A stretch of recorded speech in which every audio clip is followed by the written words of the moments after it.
Gracias al Señor. El mensaje de esta tarde está titulado Las 5 solas y ahorita va a entender un poquito este título.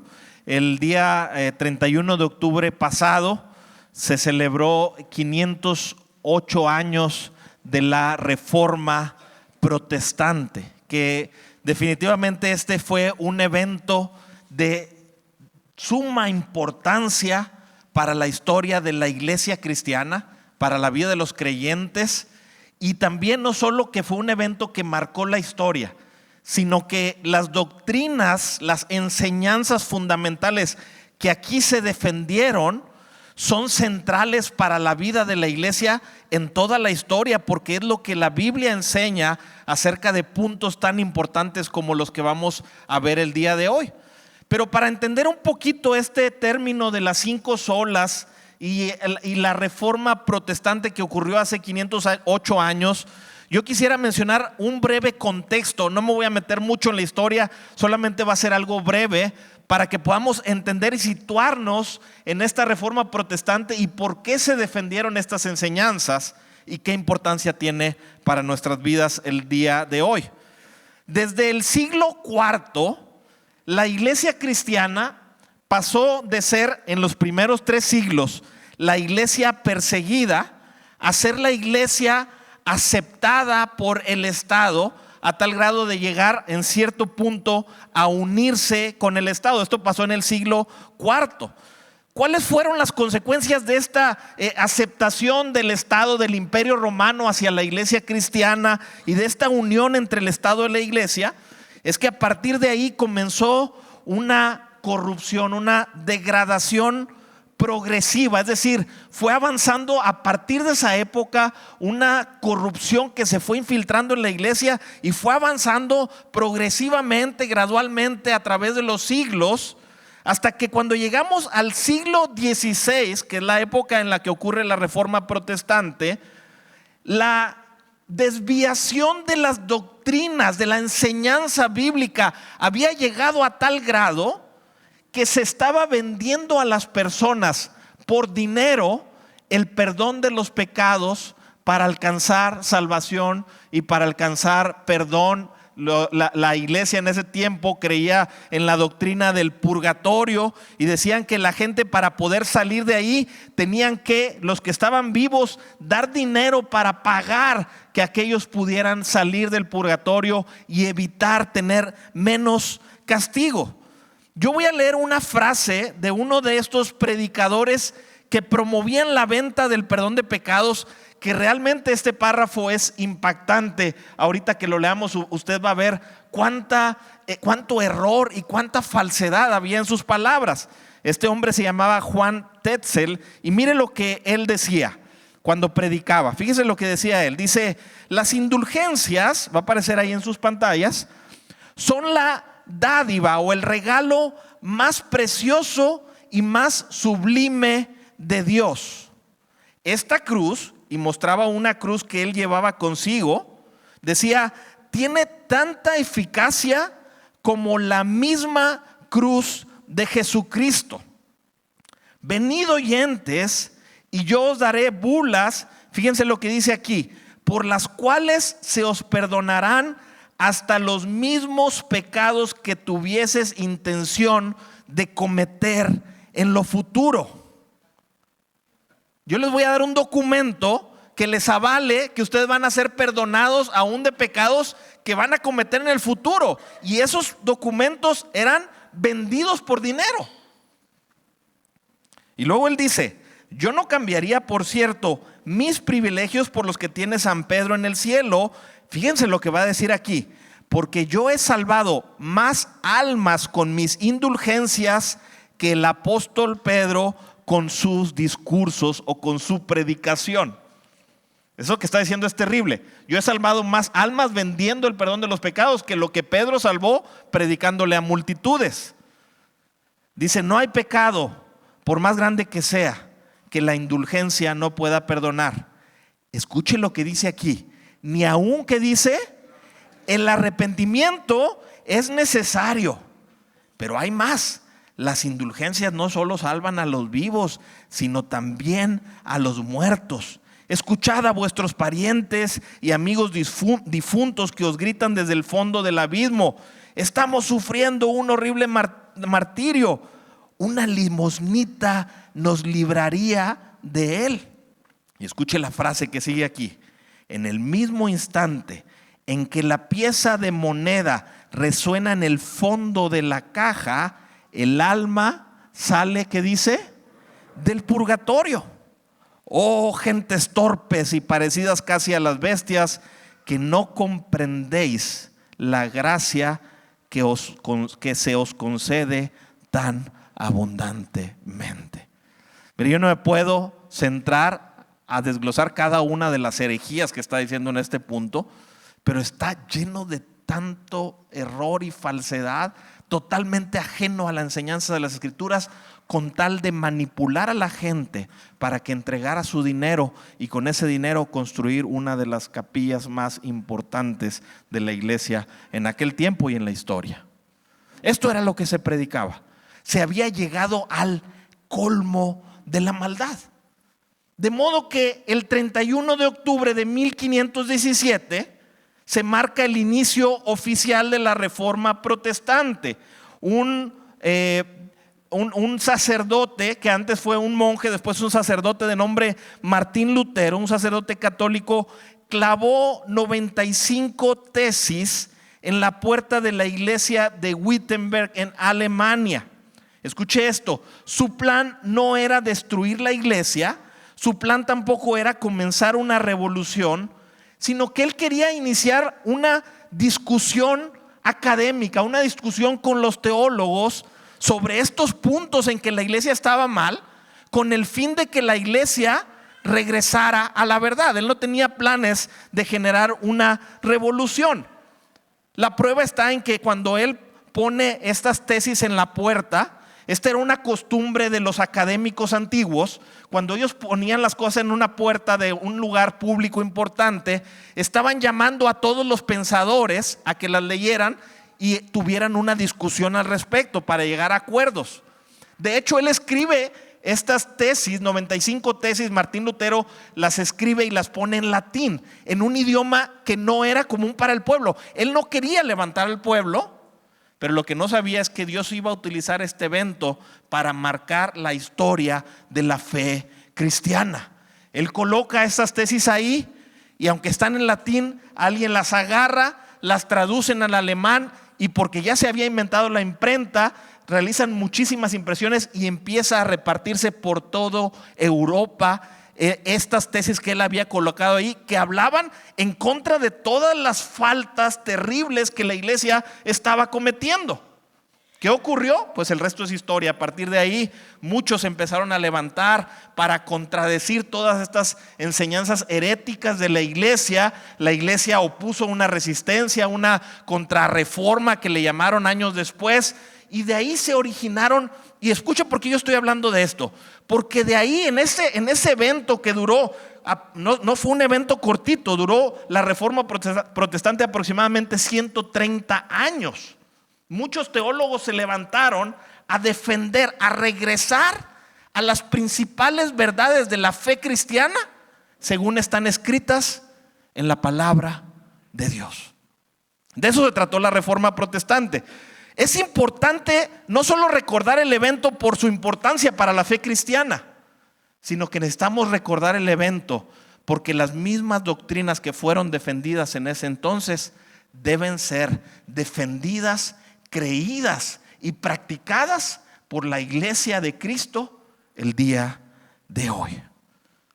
Así que después de la Reforma Protestante, algunas personas agruparon estas enseñanzas, hicieron un resumen conciso y le llamaron las 5 solas. Son las principales 5 verdades que se defendieron durante la Reforma Protestante. ¿Vamos bien hasta aquí? ¿Se entiende lo que vamos a hablar? Entonces, ¿qué significa la palabra sola? La palabra sola significa algo que es único, únicamente o solamente, o que tiene prioridad en autoridad sobre lo demás. Eso significa la palabra sola. Y la primer sola que los reformadores defendieron, y escuche bien esto, y es una es una doctrina que la Biblia enseña. Es esta sola que se llama sola escritura, que quiere decir solamente la escritura, o la escritura sola como máxima autoridad. Mis hermanos, es un deber de la iglesia en toda la historia defender lo que la Biblia afirma de sí misma, y es el hecho de que la Biblia es la palabra de Dios. Desviarse de ese principio lleva a cualquier persona al error. Un hombre, un gran predicador de hace algunos años, Martin Lloyd-Jones, él decía la siguiente frase, dice: sin lugar a dudas, todos los problemas de la iglesia hoy y todos los problemas, fíjese que lo que dice, todos los problemas del mundo se deben a una desviación de la autoridad de la palabra de Dios. Si la iglesia quita la palabra de Dios y la deja de poner en el centro como máxima autoridad y empieza a poner por autoridad mandamientos de hombre, la iglesia tenderá a irse distorsionada y a caer en el error. Si tú como creyente dejas la palabra de Dios a un lado y empiezas a seguir doctrinas y enseñanzas de hombres, tu vida va a tender a perderse de la verdad y la vida eterna. Sola Escritura dice lo siguiente: la palabra de Dios, ahí va a aparecer en su pantalla, la palabra de Dios es la máxima autoridad en materia de fe y práctica. Por tanto, nada que contradiga la revelación de Dios puede regular la vida del creyente. Es la máxima autoridad y nada que vaya en contra de ella debe guiar tu vida. Ojo, hermanos, ojo en esto, que no está diciendo que las tradiciones de las iglesias sean inútiles. No está diciendo que las reuniones de los maestros, de los teólogos que afirman doctrinas son inútiles. No está diciendo que los libros que hablan sobre el Señor o la fe cristiana sean inútiles. Lo que está diciendo es que nunca nada de esto se debe poner a la par o por encima de la palabra de Dios. En un pasaje de la Biblia, Marcos 7:13, Jesús está hablando contra los fariseos, hombres religiosos judíos, y Jesús les dice: ustedes invalidaron la palabra de Dios porque pusieron por encima las tradiciones de los hombres e hicieron inválido el mandamiento de Dios. El problema no es tener tradiciones, el problema no es reunirnos a hacer teología, a predicar. Todo eso no es problema. El problema es cuando la ponemos por encima de la autoridad, o a la par, o por encima de la Biblia. Fíjense, este hombre que comenzó la reforma protestante, Martín Lutero, después de haber colocado las tesis en la puerta de esta iglesia, de este castillo, fue llamado a juicio 4 años después, en 1521. Y cuando se le está acusando, le empezaron a decir: ¿sabes qué? Te exigimos que te retractes de 43 de las tesis que tú dijiste. Te exigimos como iglesia que si quieres el perdón y guardar tu vida, te exigimos que te retractes. Y Martín Lutero hace una defensa, y las palabras que él dijo son realmente inspiradoras, pero además confirman el principio del cual estamos hablando, que la Escritura es la máxima autoridad, la palabra de Dios. La Escritura es la máxima autoridad, es la palabra de Dios. Vamos a leerlo ahí. Fíjense lo que dice Martín Lutero en su defensa. Le dijeron: retráctate, y él dice lo siguiente. Dice: a menos que yo esté convencido, ¿por qué dice? Por el testimonio de las Escrituras, o por razón clara, porque yo no confío ni en el Papa o en los concilios, ya que es bien sabido que a menudo han errado y se han contradicho a sí mismos. Y él sabía que todos estaban enterados de eso, porque todos sabían los abusos de los papas, de los sacerdotes, de los diferentes concilios.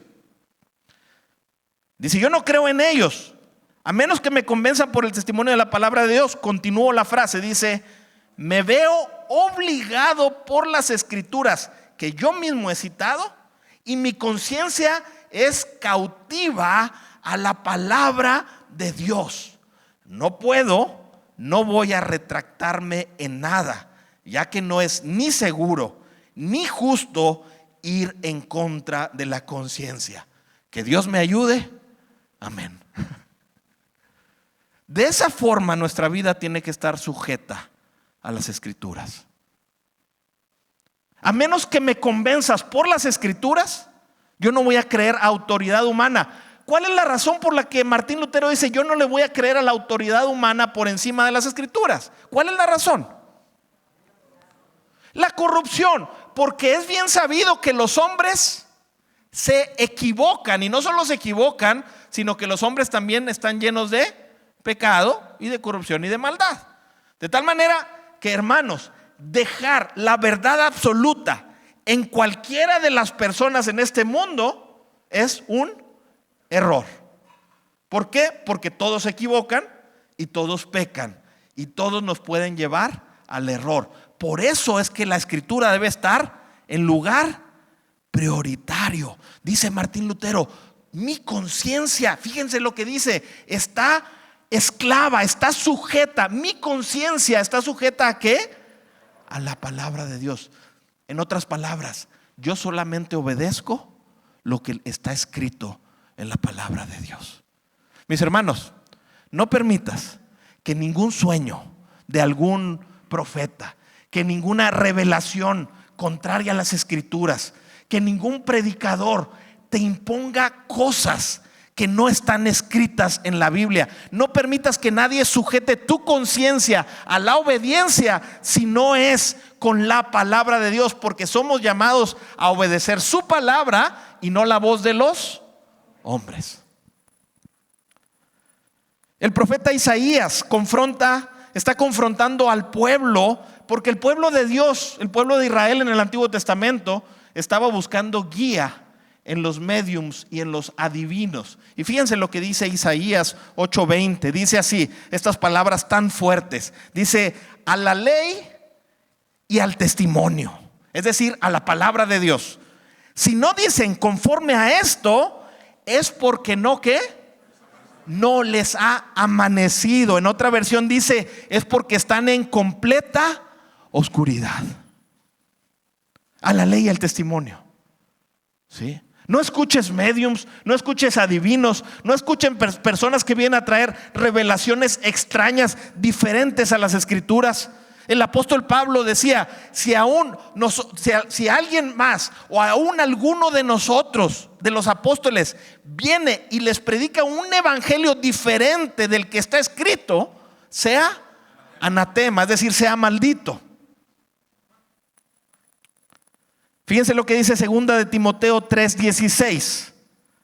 Este pasaje es central para defender sola Escritura. Mire lo que dice 2 de Timoteo. Dice: toda la Escritura. ¿Qué parte de la Escritura? Toda la Escritura es inspirada por Dios. La palabra original en el griego es theopneustos y significa exhalada desde el interior de Dios. Exhalada por Dios. Toda la Escritura viene ¿de dónde? De Dios, del interior de Dios. ¿Por qué la Biblia está por encima de las palabras de los hombres? Porque proviene de Dios. Dice: y es útil para enseñar, para redarguir. Pues claro que es útil para esto, es palabra de Dios. Para corregir, para instruir en rectitud, en justicia, a fin, con el propósito de que el hombre de Dios sea perfecto, completamente o enteramente preparado. ¿Para qué dice? Para toda buena obra. Así que este pasaje está afirmando dos cosas esenciales para la fe cristiana. La primera es: la Biblia no contiene la palabra de Dios. La Biblia es la palabra de Dios. Todo lo que la Biblia dice es la palabra de Dios. Eso es lo que creemos. Y eso es lo que sola Escritura defendieron los reformadores. Porque la iglesia decía: está la voz de la Escritura y está la voz de la tradición, nuestras tradiciones, y está la voz del Papa y está la voz de los concilios, y la ponían a la par ¿de qué? de las Escrituras y en la práctica lo ponían por encima. Eso es lo que estaba pasando. El pasaje que leímos no solo dice que la Biblia no contiene la palabra de Dios, sino que es la palabra de Dios, pero también dice algo importantísimo para nuestras vidas. Dice que la Biblia es suficiente, la Escritura es suficiente. No necesitamos, mis hermanos, revelaciones adicionales o añadidas para conocer la voluntad de Dios. Debemos confiar en la capacidad de las Escrituras para transformar nuestras vidas y para equipar a las personas, a la iglesia, para la obra a la que Dios nos ha llamado. Confía en la palabra de Dios. Mucha gente anda buscando que vengan y le digan novedades. La Biblia dice que en los postreros tiempos se van a amontonar personas que tienen comezón de oír, cosas que les endulcen el oído, novedades. Debemos escuchar no lo que la gente quiere escuchar, sino lo que la Biblia dice, y confiar en que en la Biblia hay suficiente verdad para transformar tu vida y para equiparte para vivir para Cristo y obedecerlo a Él. Segunda sola, ya hablamos sola escritura. La segunda sola es sola fide, solamente por la fe, sola fide. Y lo que quiere decir esto es que la justificación es por la fe solamente. Ahorita voy a explicar esto. Este mismo hombre, Martín Lutero, decía acerca de esta enseñanza, decía que es el principio sobre el cual la iglesia se levanta o se cae. Él decía que si se pierde esta doctrina, se pierde toda la doctrina cristiana. Imagínense la importancia de lo que va a hablar sola fide. ¿Qué es lo que dice sola fide? Solamente por fe. Dice, la justificación del hombre es solamente por la fe. Diga esto conmigo, no por obras ni méritos humanos. Ahora, ¿qué es esto de justificación? Voy a explicarlo brevemente para que entendamos este principio. Voy a hacerle una pregunta. ¿Cuál es el problema más grande del hombre? Si yo lo preguntaría en la calle, quizá muchas personas me dirían, pues el problema más grande del hombre son las guerras, porque han matado muchísima gente. Alguien podría decir, el problema más grande del hombre son las muchas enfermedades que hay en nuestro mundo. Quizá otro diría, no, el problema más grande del hombre son tantas injusticias que existen y tanta maldad que hay. Pero ¿sabes qué es lo que la Biblia dice que es el problema más grande del hombre y del cual se derivan todas estas cosas que acabo de decir? La Biblia dice que el pecado es el problema más grande del hombre. Ahora, hablando del pecado, no debemos ver, las personas suelen ver el pecado como una falta moral menor, como algo así como, es que no me subí al carro y no me puse el cinturón de seguridad. Algo, no tiene Dios por qué estar enojado por esto. Faltas menores, faltas morales menores, pero el pecado no debe ser visto de esta manera. La Biblia habla del pecado como una actitud de rebelión del corazón en contra de Dios. Cuando el hombre comete pecado, lo que le está diciendo a Dios es, yo no quiero que tú seas el rey y el señor de mi vida, sino yo quiero decidir lo que es bueno y lo que es malo para mí. Tú no reinas sobre mí, yo decido, es decir, yo reino sobre mí. Y lo que el pecado trajo a nuestro mundo fue una ruptura en la relación entre Dios y los hombres. Se quebrantó la relación con el creador del universo. Mis hermanos, esto tuvo consecuencias desastrosas para nuestro mundo, para cada uno de nosotros, porque Dios es todo lo justo, todo lo bueno, todo lo amoroso, todo lo misericordioso, toda la rectitud, toda la bondad están en Él. Y el hombre le dijo no a eso, me rebelo contra eso, y entonces el hombre quedó sumergido en su maldad y en su pecado. ¿Cuál es la solución humana contra la maldad y contra el pecado? ¿Qué es lo que la gente tratamos de hacer para corregir nuestros males? Hacer buenas obras. En otra forma, equilibrar la balanza. decimos, oye, pues si tengo tantos pecados, a lo mejor si hago tantos bienes, cuando llegue delante de Dios, pues más o menos se equilibran las cosas, y ahí Dios me va a echar una ayudadita y le va a picar a la balanza para que se alcance a equilibrar a mi lado y me va a dejar pasar a su presencia. Esa es la solución que las personas damos para nuestras no malas acciones, para nuestros pecados.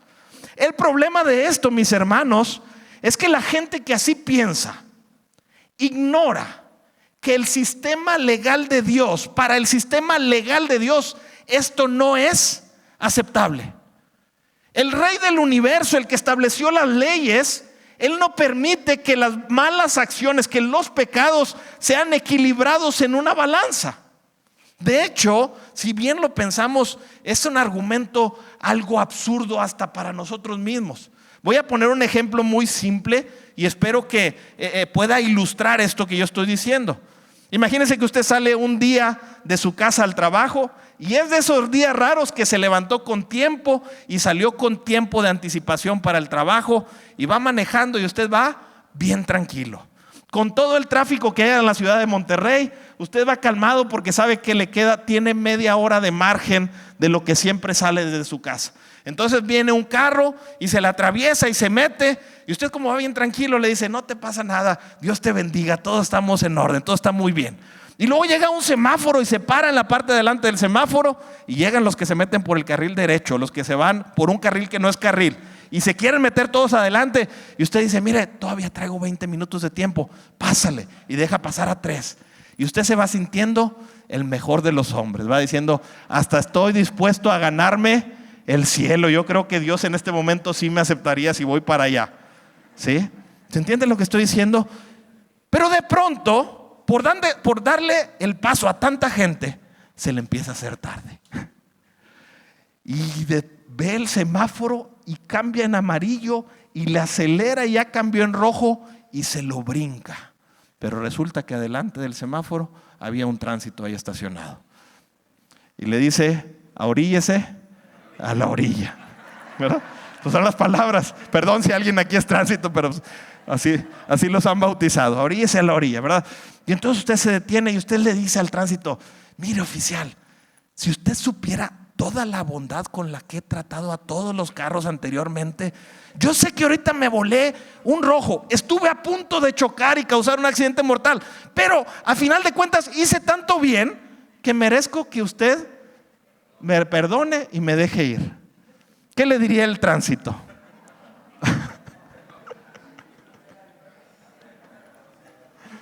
Le recogía el carro y se lo llevaba al corralón. ¿Ve cómo es absurdo el argumento de tratar de equilibrar la balanza? Y estoy hablando de un problema o una falta muy simple. ¿Sabe qué dice la Biblia sobre el pecado? Dice: la paga del pecado es muerte. Dígalo conmigo: la paga del pecado es muerte. ¿Podemos decirlo una vez más? La paga del pecado es muerte. Mis hermanos, no estamos hablando de una falta moral de tránsito que a nadie le importa, que no ofende a nadie. Estamos hablando de que contra aquellos que hemos pecado existe una condena, una sentencia divina de muerte en tu contra. No se va a corregir haciéndole favores mandados a la abuelita de la esquina. No se va a corregir ayudando a cruzar a alguien por la calle. No se va a corregir. Nuestros pecados no van a cubrir, nuestras buenas acciones no van a cubrir una sentencia de muerte en nuestra contra. Así que Dios diseñó un método. El método de Dios para salvarnos se llama la justificación. Y lo que Dios hizo es enviar a su Hijo Jesucristo a vivir la vida perfecta, sin ningún pecado y sin ninguna falta que tú y yo no podíamos vivir. Él vivió una vida completamente recta para acreditar esa vida recta a tu favor, a favor de los que creen en Él. Y no solo vivió una vida perfecta, sino que fue a la cruz a morir en lugar de todos aquellos que tenían una sentencia de muerte. Fue a morir en tu lugar, según la palabra de Dios, si tú crees en Jesucristo. El método de Dios para declararte justo, aunque no lo seas, no fue cerrar el ojo ante tus injusticias.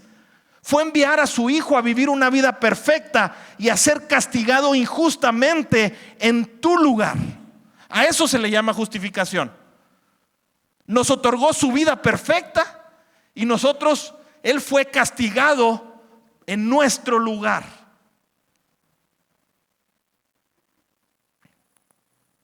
Ahora, la iglesia en ese tiempo creía en la salvación por fe. El problema es que ellos decían, el hombre es justificado por la fe, y le agregaban un más y decían más las obras personales. Es decir, hablaban de una salvación en conjunto, hablaban de fe más obras. Mis hermanos, para nosotros poder ser salvos delante de Dios, el requisito sería alcanzar una justicia perfecta. Deberíamos ser moralmente perfectos, y todos en este lugar y todos en este mundo sabemos que no nos es posible a nadie. Si la salvación fuera el conjunto de fe más obras, Dios estaría dejando parte de la salvación en nuestras manos y nosotros lo echaríamos a perder. ¿Quiere que le dé un ejemplo muy claro en la Biblia? Génesis capítulo 2, verso 16. El Señor Dios ha creado al hombre, Adán y Eva, y les dice, escuche lo que les dice: de todos los árboles del huerto pueden comer. No tengo idea cuántos árboles había, pero era un paraíso. Así que debió haber miles de árboles de distintas clases de frutos deseables a los ojos para comer. Estaba lleno. De todos pueden comer, pero solamente de uno, de este que está aquí, no puedes comer. ¿Y qué hizo Adán y Eva? Mis hermanos, uno diría, tienes 10,000 opciones, posibilidades, una en 10,000, y agarraste la equivocada. Bueno, Adán y Eva nos representan. Una vez vi un partido de los Tigres. Estaba un jugador, un jugador se quita al último defensa y luego se quita al portero y no le alcanzaba a meter, y la manda al otro jugador que estaba a medio metro de la línea de la portería, nada más para empujarla. Les mandan el balón, le pega y lo manda por arriba de la portería. Yo recuerdo, los comentaristas dijeron, era más difícil fallarla que meterla. Literalmente nada más con que te rebotara se metía, y le pegó y la falló. Bueno, en cuestión de la salvación, así somos tú y yo, para que usted me entienda.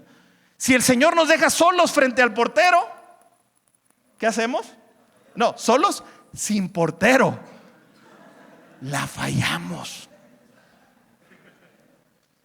Yo no sé si usted me está entendiendo con esto. ¿Sabe por qué Dios envió a Jesucristo a morir en nuestro lugar y a salvarnos? Porque Dios sabía que nosotros, por nuestras obras, jamás podríamos alcanzar la meta de perfección y santidad que Dios estableció. ¿Se entiende lo que estoy diciendo? Vamos a leerlo en la Biblia brevemente. Romanos 3:22 dice, dice: esta justicia de Dios, de la que le estoy hablando, llega mediante la fe en Jesucristo. ¿A quiénes? A todos los que hacen buenas obras. ¿Eso es lo que dice? Llega mediante la fe en Jesucristo a todos los que ¿qué? A todos los que creen. De hecho, dice, no hay distinción. Gloria a Dios por eso, todos incluidos. Dice, porque todos han pecado y todos están, ¿qué dice? Privados de la gloria de Dios. ¿Quiénes han pecado? ¿Quién puede alcanzar la meta de perfección? Ya quedamos fuera todos. Dice verso 24, pero por su gracia, ahorita vamos a hablar de la gracia, son justificados, es decir, declarados justos gratuitamente mediante el pago o la redención que Cristo Jesús efectuó. Dios lo ofreció como un sacrificio para obtener el perdón de los pecados, el cual se recibe, ¿cómo otra vez? Por la fe en su sangre. ¿A alguien le quedan dudas? Leamos el verso 28. Sostenemos que todos somos justificados por la fe y no por las obras que la ley exige. Gloria a Dios por su palabra. No es fe más obras, es solamente fe. No es fe más obras. Somos salvos solamente por la fe. Sola fe. Ahora, paréntesis y aclaración. No está diciendo que las obras sean inútiles. ¿Ok? No está diciendo que las obras sean inútiles. Lo que la Biblia enseña es que las obras son fruto de una persona que verdaderamente cree. ¿Sí? No dice que te salvan. No dice que son inútiles tampoco. Son un resultado de una persona que cree verdaderamente en Jesucristo. No puedo detenerme mucho a explicarlo, pero lo que quiero decir es que las obras no alcanzan salvación para ti. Pero un verdadero creyente, claro que debe ser alguien que obedezca a Dios. Es un fruto, un resultado de alguien que verdaderamente tiene fe en Jesucristo. Si dices que tienes fe y no hay nada que lo demuestre en tu vida, te estás engañando a ti mismo. Tu fe es falsa. Así que no hay salvación, no porque no tengas obras, sino porque no tienes fe. Continuamos. Sola gratia o solamente por gracia. ¿Qué dice sola gratia? Dice, la salvación es un don o un regalo inmerecido que viene de Dios. Por tanto, es algo que el pecador recibe de forma inmerecida, basada no en mi bondad, sino en los méritos de Cristo. Y ahora, en lugar de explicar primero, voy a leer primero el pasaje de la palabra. Efesios 2:4. Es un pasaje precioso. Yo le ruego que pongamos atención en este texto. Miren lo que dice aquí. Dice el apóstol Pablo: pero Dios, que es rico en misericordia, por su gran amor con que nos amó, aun estando nosotros muertos en pecados, nos dio vida juntamente con Cristo. Dice, por gracia sois salvos. Y juntamente con Él nos resucitó y asimismo nos hizo sentar en los lugares celestiales con Cristo Jesús. Fíjense el verso 7.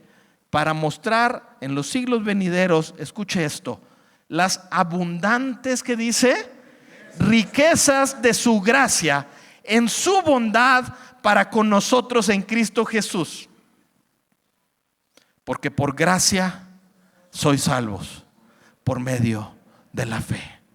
Y esto no de vosotros, no es algo de ustedes, no es algo que es por sus méritos, pues es un regalo, un don de Dios. No por, otra vez, no por obras, para que nadie se gloríe. Qué precioso pasaje. Podríamos detenernos horas y horas en disfrutar la riqueza de este pasaje, pero no se preocupe, no vamos a tardar tanto tiempo.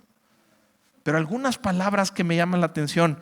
Dice que Dios es rico en misericordia, que Dios nos amó con un amor grande, un amor inmenso, enorme. Dice que quería mostrar las riquezas de ¿qué? Las riquezas, las abundantes riquezas de su gracia. Yo me imagino al apóstol Pablo buscando palabras para describir la grandeza del amor, la misericordia y la bondad que hay en el corazón de Dios. Por eso usa esta clase de adjetivos: abundantes riquezas, rico en misericordia, gran amor con que nos amó. Esta sola fide y sola gracia son dos caras de una misma moneda, de cómo el Señor nos salva, de cómo el Señor nos salva. Sola fide habla del medio. ¿Cómo puedo obtener la salvación? Dice, a través de la fe. Algún teólogo dijo, la fe es la mano con el cual recibes la salvación. ¿Sí? Pero sola gracia, te voy a decir lo que resalta. Sola gracia resalta el corazón lleno de amor, de misericordia y de gracia, de regalos inmerecidos que vienen de parte de Dios hacia nosotros. Sola fide resalta el medio, la fe. Sola gracia resalta ¿qué? El corazón de Dios. ¿Qué es misericordia, mis hermanos? Misericordia es no pagarte como si mereces. ¿Sí? ¿Haces algo malo? ¿Un pecado? Misericordia es no pagarte con castigo por ese pecado. Eso es misericordia. ¿Qué es gracia? Gracia es recibir lo que no merezco. Ejemplo, si un papá le dice a su hijo: voy a salir un momento, 2 horas, cuando regrese quiero que hayas terminado la tarea, si no va a haber un castigo. Entonces el papá sale de su casa, regresa a las 2 horas y su hijo está jugando videojuegos. Y la tarea, no hice absolutamente nada. Y en lugar de darle el castigo, el papá le dice: no te preocupes, no va a pasar nada. ¿A eso se le llama gracia o misericordia? Misericordia. Misericordia. No le está pagando como él se merecía, con un castigo. ¿Se entiende? Ok. Pero luego le dice: pero ¿sabes qué? Deja el videojuego, vámonos al cine, te voy a comprar palomitas, hot dog y nieve al final. ¿A eso se le llama gracia? O sea, no solo no le pagó con castigo, sino que le pagó con gran bondad hacia el hijo. ¿Cuántos hijos quieren tener ese tipo de papás? ¿Sabes qué dice Pablo acerca de Dios? Que Dios es rico en misericordia. Y la obra de Jesucristo para con nosotros describe las abundantes riquezas de su gracia. Hubo una gran reunión de teólogos en Inglaterra de diferentes religiones. Se juntaron para comparar las diferentes religiones que existían. Y estaban ahí discutiendo y alguien señaló que había escuchado que el cristianismo tenía una característica que era diferente a todas las religiones, pero él no sabía cuál era. Y entonces empezaron a discutir y algunos dijeron: quizá esa característica diferente pues es la encarnación. No hay otras religiones que hablen de un Dios que se hizo carne, pero alguien mencionó: sí hay algunas otras religiones que presentan algún tipo de esta encarnación. Y alguien dijo: bueno, pues es la resurrección.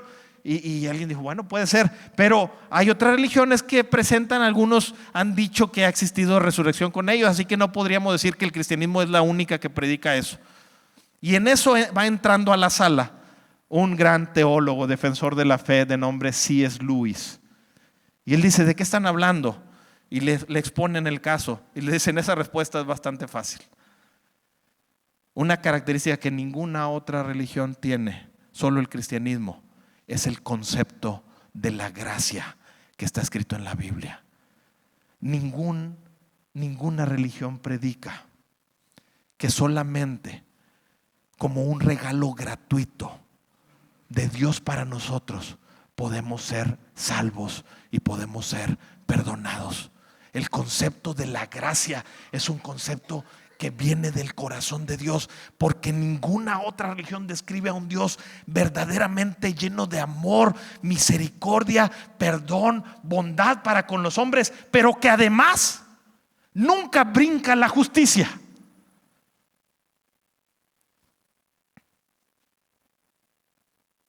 Porque la gracia es un regalo gratuito para nosotros, pero al Señor Jesús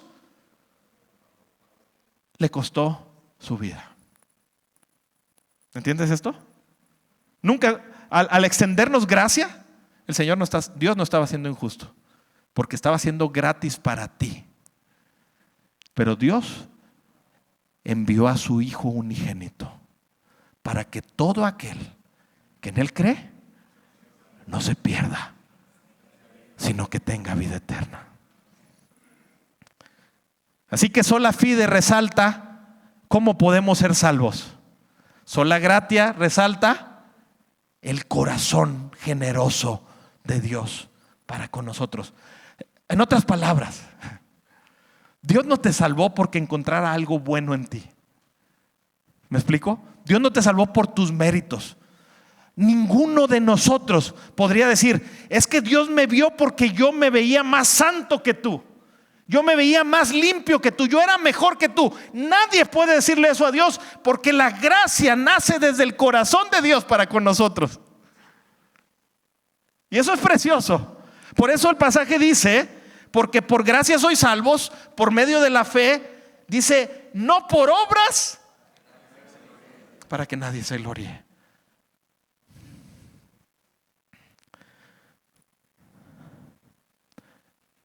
Cuarta sola, solo Cristo, solamente por Cristo. ¿Qué significa esta sola?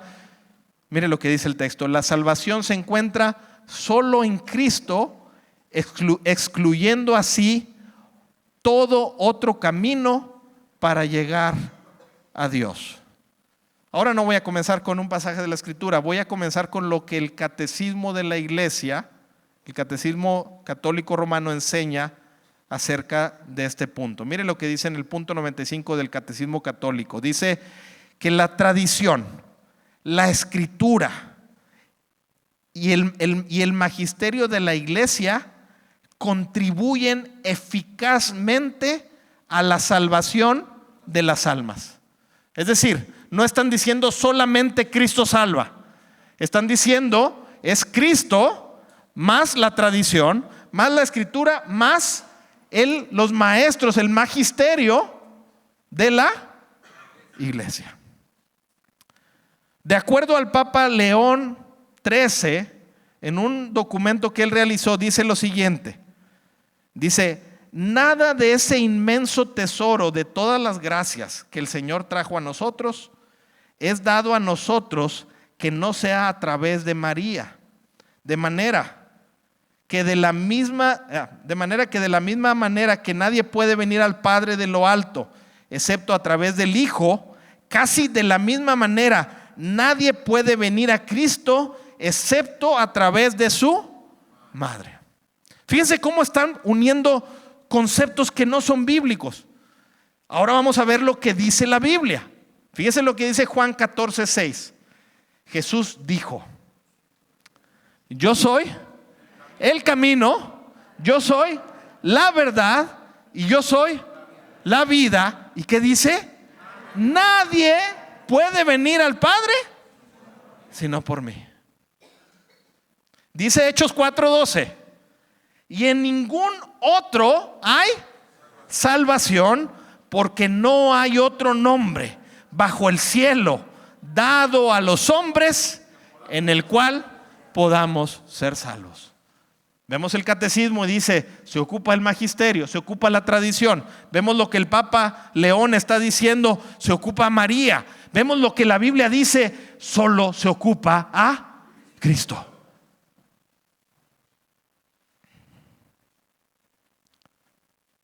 Voy a leer una frase que escribí, dice así: si el ser humano pudiera alcanzar la salvación por obras, dinero, méritos personales, mediadores humanos o cualquier religión creada por los hombres, entonces la muerte de Cristo en la cruz habría sido innecesaria. Pero Dios, en su sabiduría y amor, envió a su Hijo porque no había otro medio posible para el pago por tus pecados, para la redención. No hay otra manera. Lo digo porque la Biblia lo dice. Si hubiera otra forma, ¿tú crees que Dios había enviado a su Hijo unigénito a morir por nosotros, a ser despojado de su gloria, a venir a encarnarse, a sufrir la humillación de vivir en un cuerpo como el nuestro y después a morir en la muerte de cruz, en la cruz del Calvario, a ser asesinado, a ser burlado por las demás personas, a ser escupido. ¿Tú crees que Dios habría hecho pasar a su Hijo por esto si existiría otra manera para alcanzar salvación? Pero como no había otra manera, Dios envió al único que puede salvarnos. Por eso en esta iglesia, como la palabra de Dios proclamamos solo Cristo. ¿Puedes decirlo conmigo? Solo Cristo. Solo Cristo salva. Amén. Vamos a darle a Jesucristo un fuerte aplauso.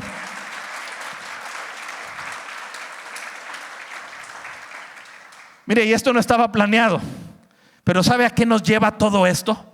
A la última sola. Soli Deo gloria. Es decir, ¿solo qué? A Dios la gloria. Porque la respuesta natural, cuando una persona ve la autoridad de la Escritura, el poder de la fe para salvarnos, el corazón de Dios lleno de gracia para con nosotros, la obra solamente por Jesucristo, la respuesta natural es una respuesta llena de adoración y gloria a nuestro Señor Jesucristo. Esa es la única respuesta que vale.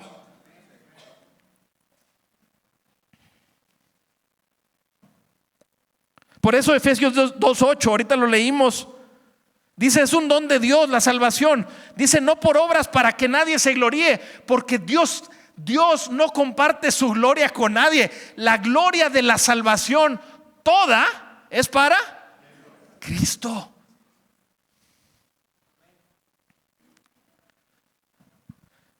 Estoy por terminar. Dice esta frase de este teólogo Michael Horton, dice esta frase, dice: mire el resumen de lo que acabamos de hablar. Dice: predicar las Escrituras es predicar a Cristo. Creo que él las puso en diferente orden que yo, pero está hablando de lo mismo. Predicar las Escrituras es predicar a Cristo. Predicar a Cristo es predicar la cruz. Predicar la cruz es predicar ¿qué? Sola gracia. Predicar la gracia es predicar ¿qué? La justificación por fe solamente. Y predicar la justificación es atribuir toda la salvación ¿a qué? A la gloria de Dios, y responder a esas buenas noticias en obediencia agradecida a través de nuestro llamado en el mundo. ¿Sabes qué? Soli Deo gloria significa que toda la gloria es para Dios, pero no solo significa una actitud que debe estar en nuestros labios, debe ser una actitud que gobierne nuestro corazón. Cuando alguien entiende la gracia, el amor de Dios, la respuesta no es solo aplaudir, la respuesta es decirle: rindo mi vida a ti, porque yo mismo quiero vivir para tu gloria, mi Señor. Yo mismo quiero ¿qué? Vivir para tu gloria, en respuesta a lo que tú hiciste por mí. Por eso decíamos que las obras no nos salvan, son un fruto de una persona que está agradecida eternamente porque Cristo Jesús lo salvó, perdonó sus pecados, le dio una vida nueva de una forma misteriosa, impresionante, que es el amor de Dios para con nosotros en la obra de Jesucristo.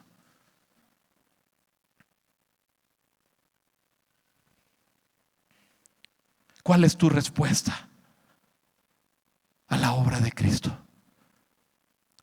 ¿Cuál es tu respuesta? Porque alguien podría estar de acuerdo intelectualmente con las 5 solas, pero muchos podrán no haber rendido el corazón para vivir para la gloria de Dios. Vivir para la gloria de Dios es decirle: Señor, yo pongo mi fe en ti, en lo que tú hiciste por mí. Me arrepiento de mi vida pasada, no he vivido para tu gloria, pero hoy entiendo la grandeza de tu obra por mí, y yo respondo con fe, rendido a ti para vivir para tu gloria. ¿Cómo estás respondiendo tú a Cristo hoy? Concluyo con este versículo de las Escrituras. Dice Romanos 11:33. Después de Pablo en toda la carta estar describiendo la maravillosa obra de Jesucristo, termina con este pasaje. Dice así: qué profundo es el conocimiento, la riqueza y la sabiduría de Dios. Qué indescifrables son sus juicios e impenetrables sus caminos. ¿Quién ha conocido la mente del Señor? ¿O quién ha sido su consejero? ¿Quién primero dio algo a Dios para que luego Dios le pague? Porque todas las cosas proceden de Él y existen por Él y para Él. A Él sea la gloria por siempre. Amén. ¿Todas las cosas existen? Y yo cuando leo este pasaje yo digo, todas las cosas, Señor, yo también existo para ti. Voy a terminar con una oración.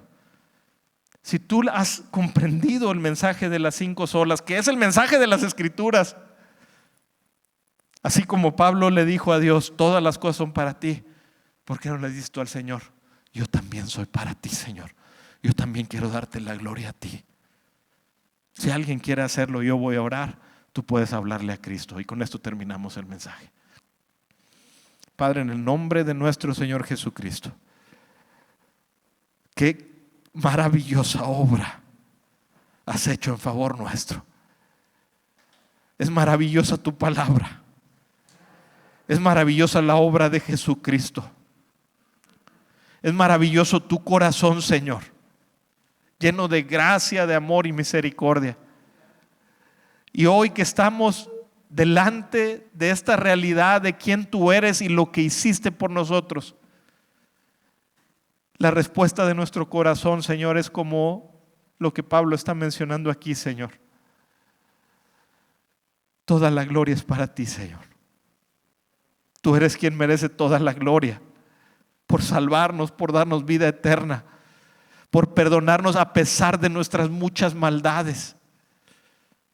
Señor, por esta razón vengo a ti delante de ti, Señor, a decirte, yo no quiero que solo la creación te dé la gloria a ti, sino yo quiero que mi vida te dé gloria a ti, Señor. Yo quiero que mi vida te dé gloria a ti. Yo confío y creo en lo que tú hiciste y la respuesta de mi corazón es vivir para ti hoy y para siempre. Y yo te pido, Señor, que si alguna persona hoy está orando esto, Señor, tú le permitas conocerte más y cada día ser deslumbrado por la grandeza de tu obra, Señor, para que también pueda decidir vivir cada día de su vida para ti. En el nombre de Cristo Jesús oramos y te damos gracias por tu palabra, Señor. Amén. Gracias al Señor, hermanos. Dios les bendiga.